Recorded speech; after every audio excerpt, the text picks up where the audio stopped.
সামান্য একটি বোতল কাণ্ডের ঘটনাকে বড় করা হচ্ছে।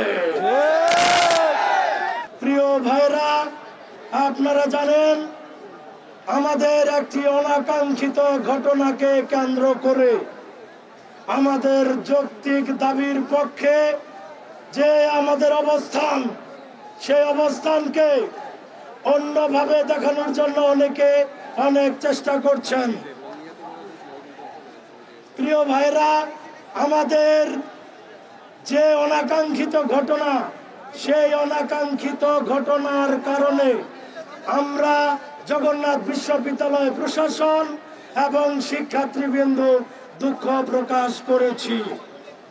কিন্তু আপনারা জানেন আমাদের লং মার্চ যমুনা করতে গিয়ে আমাদের বর্ষিয়ান শিক্ষক, আমাদের শিক্ষার্থী ভাই ও বোনদের উপর এবং আমাদের সাংবাদিক ভাইদের উপর যে হামলা, ন্যাক্কারজনক হামলা করা হয়েছে, সেই ন্যাক্কারজনক হামলায় যারা যারা জড়িত তাদেরকে ব্যবস্থা না নিয়ে সামান্য একটি বোতল কাণ্ডের ঘটনাকে বড় করা হচ্ছে।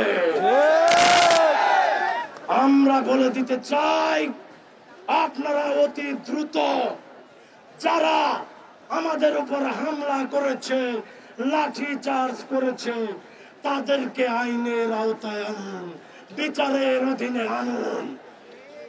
তারপর জগন্নাথ বিশ্ববিদ্যালয় প্রশাসন একটি শৃঙ্খলা এবং সমর্মিতা আইন শৃঙ্খলার প্রতি শ্রদ্ধাশীল একটি প্রশাসন এবং পরিবার, তারপর জগন্নাথ বিশ্ববিদ্যালয় পরিবার সিদ্ধান্ত নেবে আমাদের এই বোতল কাণ্ডে যে ছেলেটি আমাদের এই কাণ্ডটি ঘটিয়েছে তদন্ত সাপেক্ষে তারপর ব্যবস্থা নেবে, তার আগে ব্যবস্থা নেবে না।